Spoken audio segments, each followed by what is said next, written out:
বাংলাদেশের রাজনীতিতে জামায়াতে ইসলামী এমন একটি নাম যাকে কেউ ভালোবেসে বুকে টেনে নেয়, আবার কেউ তীব্র সমালোচনা করে। কিন্তু বাস্তবতা হলো এই দলটিকে কোনোভাবেই দেশের রাজনীতির হিসেবের বাইরে রাখা যায় না। গত ১.৫ দশক ধরে চলা অবর্ষণীয় দমনপীড়ন, দেশব্যাপী ক্র্যাকডাউন, শীর্ষ নেতাদের ফাঁসি এবং নিবন্ধন বাতিলের পর রাজনৈতিক বিশ্লেষকদের অনেকেই ভবিষ্যদ্বাণী করেছিলেন জামায়াতের মেরুদণ্ড হয়তো চিরতরে ভেঙে গেছে। কিন্তু ২০২৪ সালে জুলাইয়ের ছাত্র জনতার সেই রক্তঝরা গণ অভ্যুত্থান এবং পরবর্তী পরিবর্তিত প্রেক্ষাপটে জামায়াতে ইসলামী এমন এক অভাবনীয় ও সূক্ষ্ম কৌশল নিয়ে মাঠে নামছে যা দেখে বাঘা বাঘা রাষ্ট্রবিজ্ঞানীরাও আজ নতুন করে ভাবতে বসেছেন। খবর আসছে জামায়াত এখন দুটি দলে বিভক্ত হয়ে যাচ্ছে। তারা এখন মধ্যপ্রাচ্যের ফিলিস্তিন স্বাধীনতাকামী সংগঠন হামাস কিংবা তিউনিসিয়ার আন্নাহাদা দলের টু উইং স্ট্র্যাটেজি বা দ্বিমুখী মডেল অনুসরণ করে নিজেদের পুরো সাংগঠনিক কাঠামোকে ঢেলে সাজাচ্ছে। তারা বুঝেছে গতানুগতিক ধারায় ধর্ম এবং রাজনীতিকে সরাসরি মিলিয়ে রাখলে যেমন আন্তর্জাতিক রোষানলে পড়তে হয়, তেমনি বারবার আইনি জটিলতায় দল নিষিদ্ধ হওয়ার ঝুঁকি থাকে। তাই তারা এখন নিজেদের দুটি পৃথক উইংস বা শাখায় বিভক্ত করার এক দীর্ঘমেয়াদী মাস্টার প্ল্যান নিয়ে কাজ শুরু করেছে। আজকের এই বিশেষ প্রতিবেদনে আমরা অত্যন্ত গভীর লজিক এবং ফ্যাক্ট দিয়ে ডিসকাস করব কি এই দুই উইংসের কাজ, কিভাবে আধুনিক শিক্ষিতরা সামলাবেন রাজপথ, আর আড়ালে থাকা অত্যাধিক নেতারা কিভাবে নিয়ন্ত্রণ করবেন দলের আদর্শিক শিকড়। ফিলিস্তিনের হামাসের দিকে তাকালে আমরা এক অদ্ভুত ও কার্যকর কাঠামো দেখতে পাই। তাদের একটি পলিটিক্যাল ব্যুরো বা রাজনৈতিক উইংস রয়েছে যারা কাতার কিংবা তুরস্কে বসে আন্তর্জাতিক কূটনীতি, মধ্যস্থতা এবং রাজনৈতিক সমঝোতার কাজ করে। তারা যখন পশ্চিমা বিশ্বের সাথে কথা বলে তখন তাদের ভাষা হয় রাজনৈতিক। অন্যদিকে তাদের কোর বা মূল উইংস রয়েছে যারা সম্পূর্ণ আদর্শিক এবং অত্যাধিক লড়াইয়ে মগ্ন থাকে। হামাস একসময় নির্বাচনে অংশ নিয়ে গাজার শাসনভার গ্রহণ করেছিল এবং নিজেদের রাজনৈতিকভাবে মূলধারায় প্রতিষ্ঠিত করেছিল।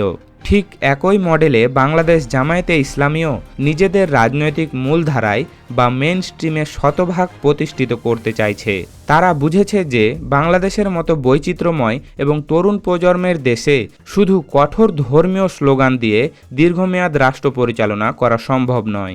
জামায়াত যখন প্রথমবার শহীদ মিনারে ফুল দিতে গেল কিংবা স্মৃতিসৌধে শ্রদ্ধা জানালো, তখন তাদের ভেতর বাইরে অনেক বিতর্ক তৈরি হয়েছিল। সমালোচকরা বলছিল, এটি কি কেবল ভণ্ডামি নাকি কৌশল? এই যে আধুনিক সংস্কৃতির সাথে ইসলামের সমন্বয়, এটি করার জন্যই তারা রাজনীতি ও দাওয়াতের কাজকে আলাদা করে ফেলার এই ঐতিহাসিক ও যুগান্তকারী সিদ্ধান্ত নিয়েছে। জামায়াতের এই নতুন কাঠামোর সবচেয়ে দৃশ্যমান এবং আধুনিক অংশটি হবে তাদের পলিটিক্যাল উইংস। এই উইংসের মূল কাজ হবে ময়দানের রাজনৈতিক মারপ্যাচ সামলানো। সবচেয়ে বড় চমক হলো এই উইংসের ফ্রন্ট লাইনে প্রথাগত কোনো আলেম বা হুজুর থাকবেন না। এখানে নেতৃত্বে থাকবেন জেনারেল শিক্ষায় শিক্ষিত, স্মার্ট এবং অত্যন্ত আধুনিক একদল তরুণ। ঢাকা বিশ্ববিদ্যালয়, বুয়েট কিংবা মেডিকেলের মতো শীর্ষ প্রতিষ্ঠানের ডাক্তার, ইঞ্জিনিয়ার, গবেষক এবং বিশ্ববিদ্যালয়ের অধ্যাপকদের দিয়ে এই উইংস সাজানো হবে, যারা সাধারণ মানুষের ভাষায় আধুনিক যুগের চাহিদা অনুযায়ী কথা বলতে পারবেন।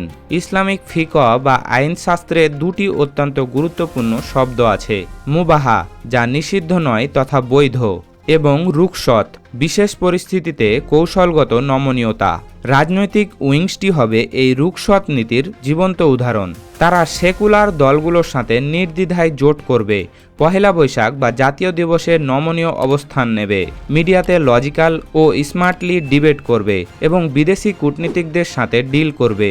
তাদের একমাত্র লক্ষ্য হবে জামায়াতকে একটি গ্রহণযোগ্য, মডারেট এবং জনবান্ধব রাজনৈতিক দল হিসেবে দেশি বিদেশি মণ্ডলে ব্র্যান্ডিং করা। এই উইংটি রাষ্ট্রের কল্যাণের জন্য প্রয়োজনে রাজনৈতিক মারপ্যাচ বা কৌশলগত ছাড় দেবে, যা একসময় জামায়াতের কাছ থেকে কেউ চিন্তাও করতে পারত না। রাজনৈতিক উইং যখন বাইরে কৌশলগত ছাড় দিয়ে রাজনীতি করবে, তখন দলের মূল স্পিরিট বা আদর্শ যাতে নষ্ট না হয়ে যায় তা নিশ্চিত করবে এই স্পিরিচুয়াল উইংস। এটি হবে জামায়াতের আসল কোর বা মস্তিষ্ক। এই উইংয়ের দায়িত্বে থাকবেন প্রবীণ আলেম, ইসলামিক স্কলার এবং অত্যাধিক নেতারা। তাদের কাজ রাজনীতি করা নয়, বরং খাঁটি মুমিন এবং আদর্শিক কর্মী তৈরি করা। এরা রুকসদ বা ছাড়ের ধার ধারবেন না। তারা ইসলামের মূল স্পিরিট, তাকওয়া বা আল্লাহভীতি, আজিমত তথা দৃঢ়তা এবং সুন্নাহর ওপর পাহাড়ের মতো অটল থাকবেন। তারা কোনো রাজনৈতিক মঞ্চে বক্তব্য দেবেন না। তারা টিভিতে পলিটিক্যাল ডিবেট করবেন না। তাদের ফোকাস থাকবে শুধু আধ্যাত্মিক উন্নতির দিকে।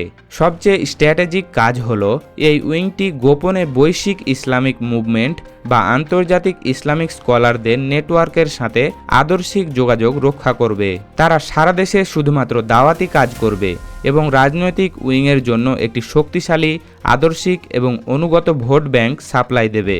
জামায়াতের এই কৌশলটিকে রাষ্ট্রবিজ্ঞানের ভাষায় বলা হয় স্ট্র্যাটেজিক বাইফার্কেশন বা কৌশলগত বিভাজন।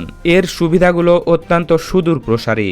যদি কখনো আন্তর্জাতিক চাপে বা সরাসরি আদেশে রাজনৈতিক উইংকে নিষিদ্ধ বা কোণঠাসা করা হয়, তবুও তাদের বিশাল দাওয়াতি বা আধ্যাত্মিক নেটওয়ার্ক অক্ষত থাকবে। কারণ আধ্যাত্মিক উইং কোনো রাজনীতি করছে না, তারা শুধু মসজিদ, মাদ্রাসায় বা সমাজের ধর্মীয় কাজ করছে। একটি স্তম্ভ ভেঙে পড়লে অন্যটি দলকে বাঁচিয়ে রাখবে। বর্তমান তরুণ প্রজন্ম কঠোর ধর্মীয় ডিকটেশন পছন্দ করে না। তারা চায় দুর্নীতিমুক্ত, লজিক্যাল এবং স্মার্ট নেতৃত্ব, যেমনটি তারা ছাত্র সংসদ নির্বাচনে খুঁজেছে। রাজনৈতিক উইংয়ের আধুনিক ডাক্তার, ইঞ্জিনিয়াররা খুব সহজেই এই তরুণ এবং ভাসমান ভোটারদের আকর্ষণ করতে পারবে। রাজনীতি করতে গিয়ে অনেক সময় মূল আদর্শ হারিয়ে যায়। জামায়াতের আধ্যাত্মিক উইং নিশ্চিত করবে যে রাজনৈতিক নেতারা যতই কৌশলগত ছাড় দিক না কেন, সাধারণ কর্মীরা যেন তাকওয়া থেকে এক চুল সরে না যায়।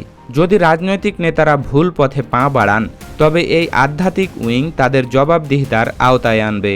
আধুনিক রাজনীতিতে একটা কথা আছে, সারভাইভ, অ্যাডাপ্ট অ্যান্ড ওভারকাম, অর্থাৎ টিকে থাকো, মানিয়ে নাও এবং জয়ী হও।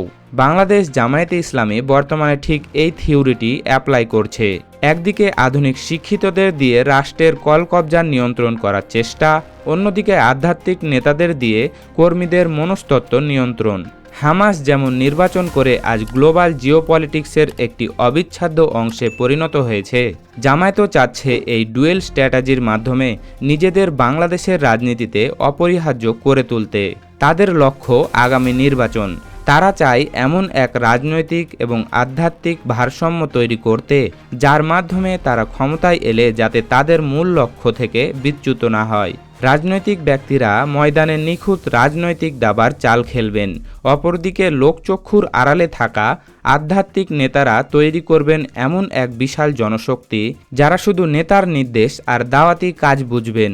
রাজনীতিতে টিকে থাকতে হলে যুগের সাথে তাল মেলাতেই হবে, আর জামায়াতে ইসলামী ঠিক এই কাজটি অত্যন্ত নীরবে এবং সুকৌশলে শুরু করে দিয়েছে। এই আধুনিক ও অত্যাধিক সংমিশ্রণের মাস্টার প্ল্যান আগামী দিনগুলোতে বাংলাদেশের রাজনৈতিক সমীকরণকে ঠিক কতটা পাল্টে দেয়, সেটাই এখন দেখার বিষয়। তাদের এই রূপান্তর কি সাধারণ মানুষের গ্রহণযোগ্যতা বাড়াবে, নাকি এটি কেবল একটি সাময়িক রাজনৈতিক আবরণ? সত্যিই কি জামায়াত একটি আধুনিক মডারেটর দল হিসেবে আবির্ভূত হতে পারবে? উত্তর হয়তো আমরা আগামী সংসদ নির্বাচনের দোরগোড়ায় পৌঁছেই পেয়ে যাব। সুপ্রিয় দর্শক, জামায়াতে ইসলামের এই টু উইং স্ট্র্যাটেজি বা দ্বিমুখী কাঠামো নিয়ে আপনার মতামত কি? আপনি কি মনে করেন আধুনিক শিক্ষিতদের নেতৃত্বে জামায়াত একটি নতুন রাজনৈতিক শক্তি হিসাবে সফল হবে, নাকি আধ্যাত্মিক নেতাদের নিয়ন্ত্রণই শেষ কথা হবে? আপনার মূল্যবান মতামত আমাদের কমেন্ট বক্সে লিখে জানান। ভিডিওটি ইনফরমেটিভ মনে হলে শেয়ার করুন এবং রাজনৈতিক পর্দার আড়ালের খবর সবার আগে পেতে আমাদের চ্যানেলটি সাবস্ক্রাইব করে বেল আইকনটি চেপে রাখুন। ধন্যবাদ।